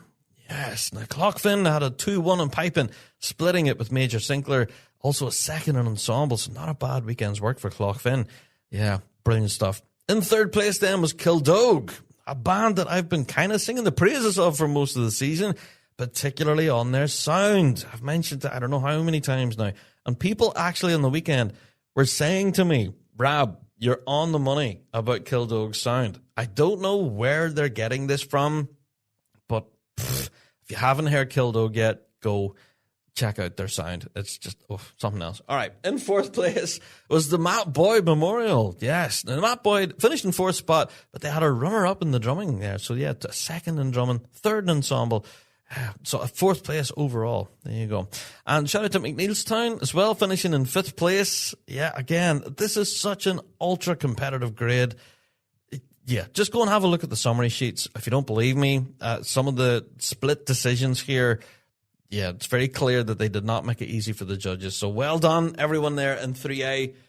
But yeah, especially to our Grade 3A champions, the Major Sinclair. What a weekend. All-Ireland champions. Go on, the Sinclair. All right, let's talk about the ridiculous grade then, shall we? Now, we're going to do something a little different in this wrap-up podcast this week. Normally, we talk about the performances and we tell you to go and have a listen. Well, this week, we're actually going to take the criticism that we've received and lots of listener mail. We're actually going to bring those recordings to right here on the podcast. So you get to hear firsthand what the heck I'm talking about. Yeah, so let's go through the results here first of all for the ridiculous grade. In Grade 2, All-Ireland champions for 2026, they did it. They retained their title. Manor Cunningham! Oh, and the cheer that went up from Manor was nothing ordinary. Well done, Manor Cunningham. Yeah, lifted it with 2 firsts in piping. So they lifted the piping prize on the day as well. Yeah, well done, Manor. In 2nd place was the City of Dunedin, who were just a pleasure to listen to, honestly. They also lifted the drumming, and they came first in ensemble as well. So a very competitive run, finishing just 1 point behind the winners. Now, that was so close right there. Yeah. In 3rd place were St. Joseph's Clondalkin. Well done, St. Joseph's. And in 4th then was the mighty Lagan. The Tully Lagan. Go on, guys. All right. So, as I've said, we're going to talk a little bit more about Grade 2. But before we do, let's actually have a bit of a listen to Manor Cunningham as they hit the line this past weekend in Grade 2. Now, these recordings were taken by myself, at a public competition, public event. These were open to the public, and anyone could have taken these recordings who are not restricted under any licenses. Do want to put that disclaimer in there. So, here is a public recording of a public competition with 0 licensing. Yeah. Let's get a listen to Manor Cunningham as they hit the line at the All-Irelands this past weekend.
man, oh man. What a run. Wow. You know, as I was standing filming that from Manor Cunningham, I stopped the camera at the end of it and I turned around just to see who was behind me at the barrier. And all I could say was, yeah. And the guy standing there, whoever it was, he just agreed with me. He said, yeah, I agree, Rab. Yep. What was that? That was insane. That was so good. Well done, Manor Cunningham. Honestly, fantastic. Now, I've got a little bit of a story to tell about the city of Dunedin. All right. Now, as I was standing there, getting ready to film for Grade 2, the city of Dunedin were actually one of the first bands on the line.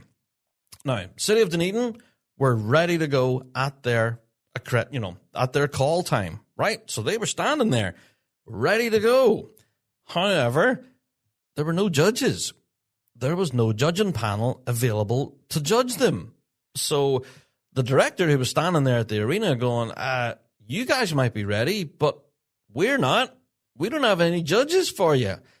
As it turned out, the judging panel that was covering Grade 2 were also covering another grade that same day in the other arena across the park. Now, that other grade seemed to have been delayed for some reason, and it had a knock-on effect. So it meant that judging panel got held up.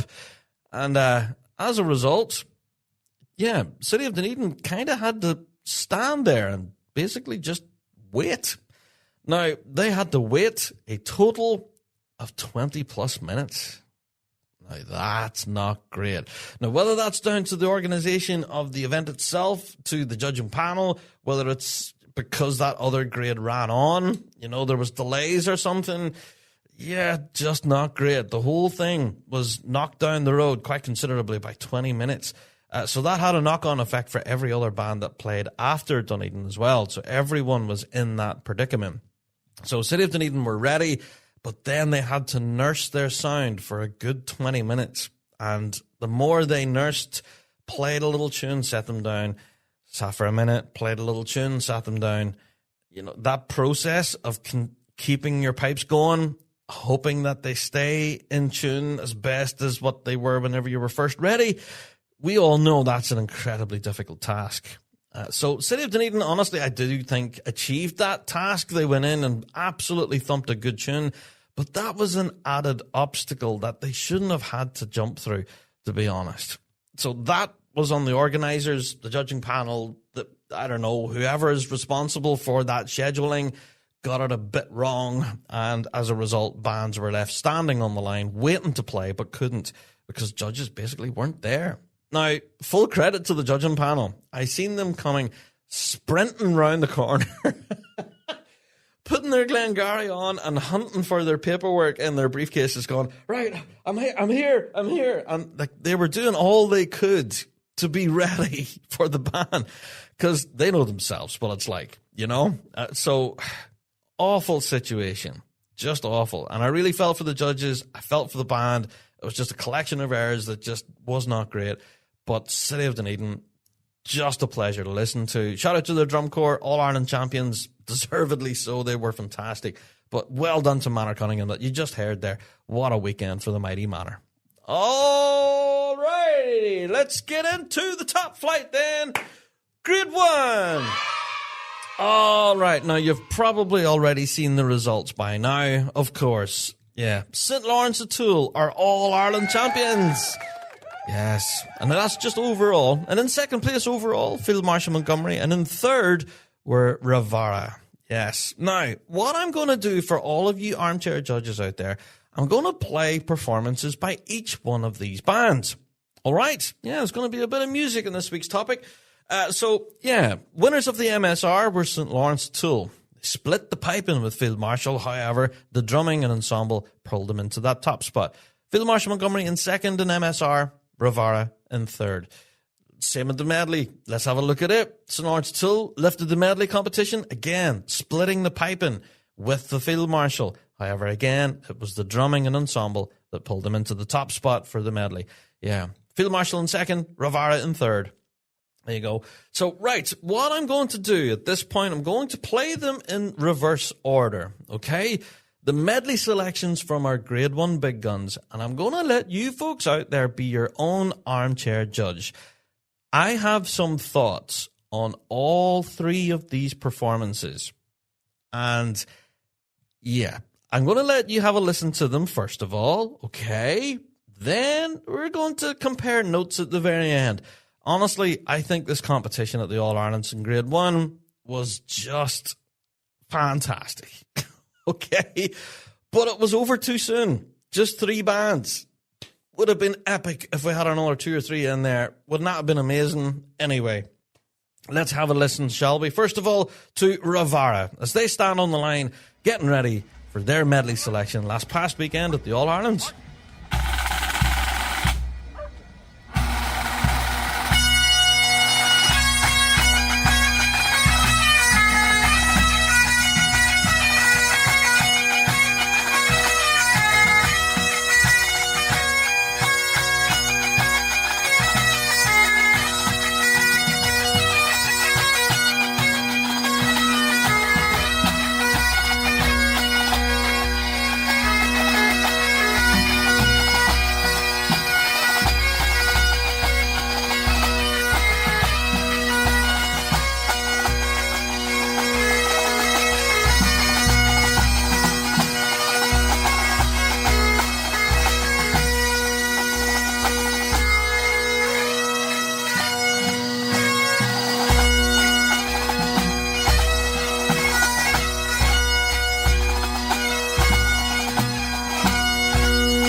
Yes, there you go. Ravara pipe band there as they finished their medley selection as played at the All-Irelands this past weekend. Yeah. Do you know, right, for me, personally, now I know people are probably going to throw me under the bus for this, but this is honestly my genuine thoughts on it. I talked about this on Fuse FM last night. We done the same thing. We played all of these performances on the air, and everyone texted in what they were thinking. And I give my thoughts, and a lot of people are going, Rab, you're full of nonsense. Shush. Right, well, it's my opinion. I'm entitled to it, okay? Honestly, for me, the drumming from Ravara there in that medley selection was really something special. Now, I'm singling out the drumming here in that medley, all right? Now, I've heard their other medley selection as well, and that's more, I believe, where their pipers shine a bit more. But in this selection that we just heard, I honestly think as an ensemble piece, like listening to the bass and tenor sections there of Ravara, there's been very clear effort to have that ensemble picture with that one. And the intricacies that we're getting with Matthew's back line there, honestly, I thought the playing was just fantastic, especially from a drumming point of view. So well done, Ravara. I really enjoyed that performance. Yeah, particular shout out to your drum corps, both your midsection and your snare line. They're just absolutely singing at the moment. So well done, Ravara. Yeah. All right, let's get a listen to our runner-up, the Field Marshal Montgomery, who played a medley selection. Well, everyone wasn't expecting this because we know how well the Gordon Duncan tribute medley has been doing for Field Marshal of late, haven't we? Yeah, it's been doing quite well for Field Marshal. So this past weekend, they played their number 2 set, which started with Farewell to Nig.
There you go. Yes, the Field Marshal Montgomery there, and their number 2 selection, the Farewell to Nig set. Yeah. Now, that opening tune, you know, I play that tune myself, right? And we've played it in the Big Rab Show pipe band. Now, I'm not going to claim that members of the Field Marshal Montgomery heard the Big Rab Show band playing it, and then they thought, oh, that'll be a good opener for us, wouldn't it? So, I think they pilfered our idea.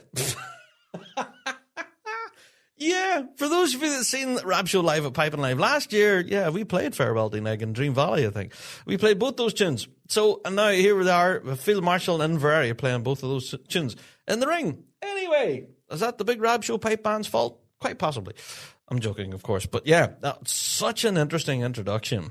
You know, a brave choice playing a simple tune like that, Farewell to Nig, but just interwoven with very intricate harmony lines and stuff. And if anything, some of the harmony lines, they're quite dense in places, especially during that introduction into the circle.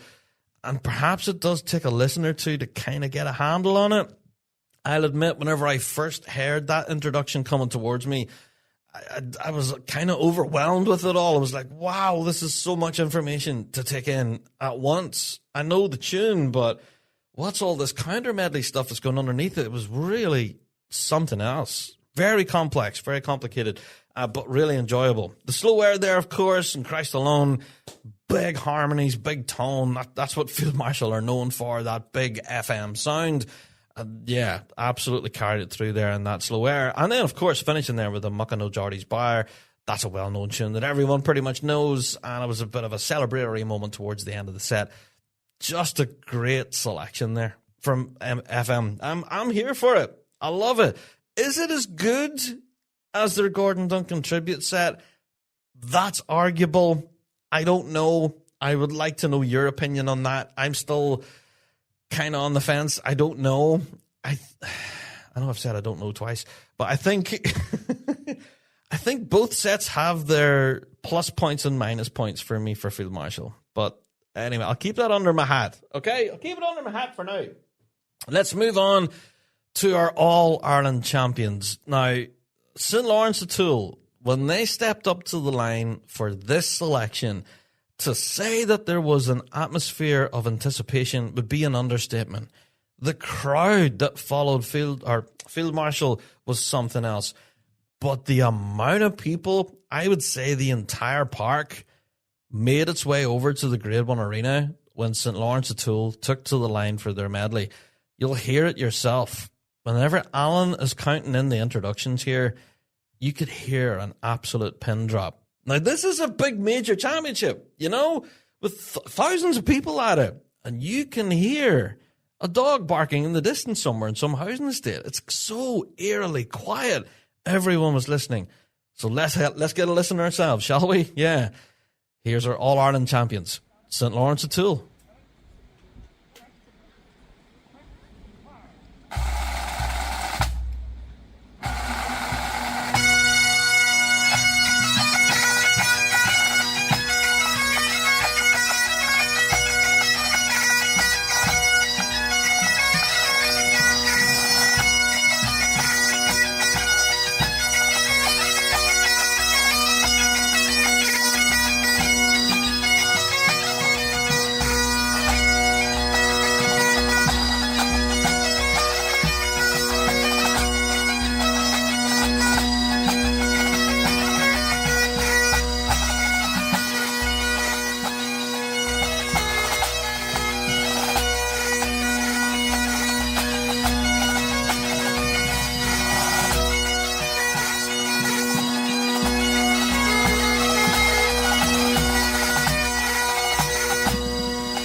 Wow.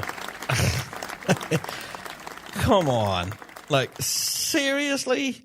Oh, my goodness.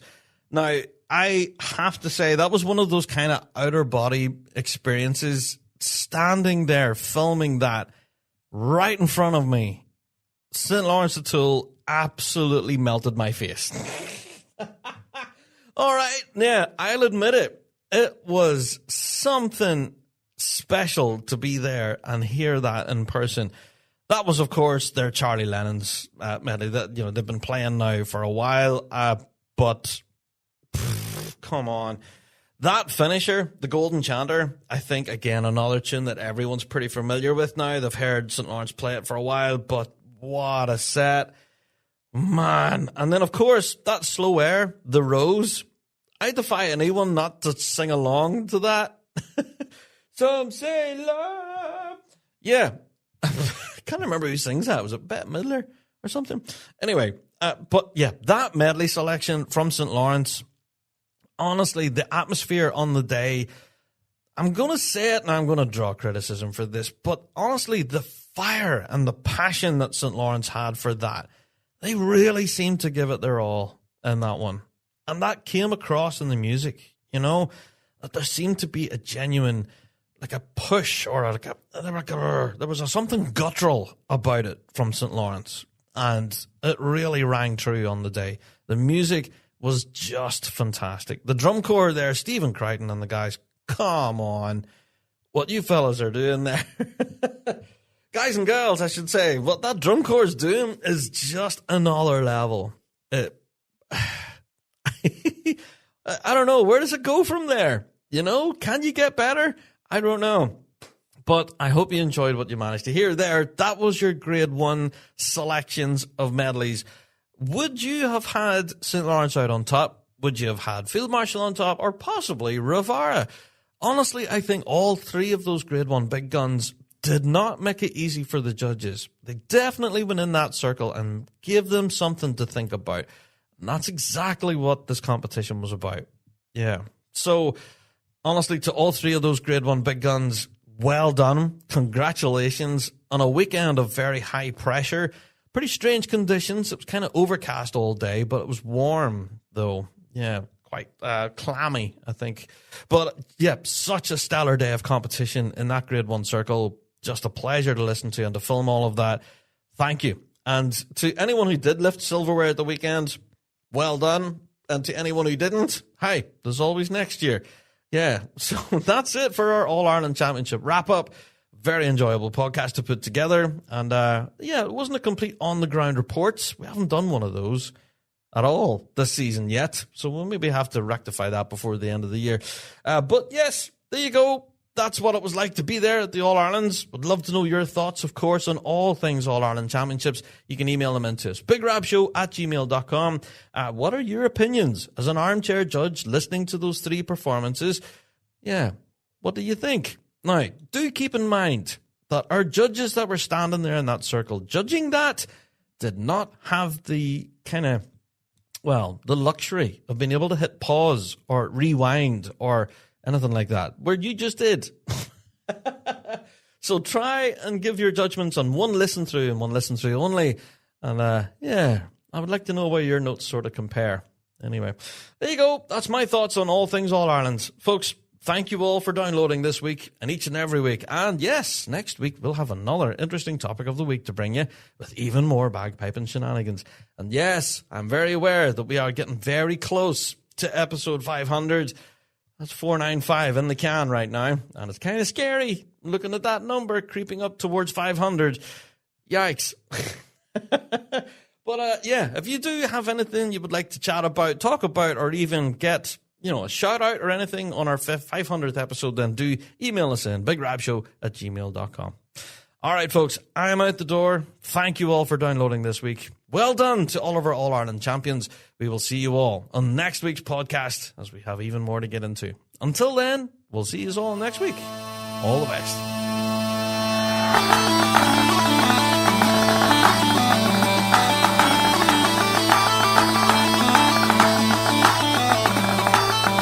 Well, that's it for another Big Rab Show podcast. Thanks so much for downloading this week. and a special thank you to our sponsor, G1 Reeds. Played by bands around the world, they are the champion's choice. Check out g1reeds.com for all of your piping needs. Don't forget to check out thebigrabshow.com to be kept up to date with all of the latest news and views from around the piping world. And also, check us out on Patreon. For $5 a month, you can get your hands on tons of extra piping goodness and be a part of the Patreon faithful. So, until next week, folks, we'll see you right here on the Big Rab Show Podcast. All the best.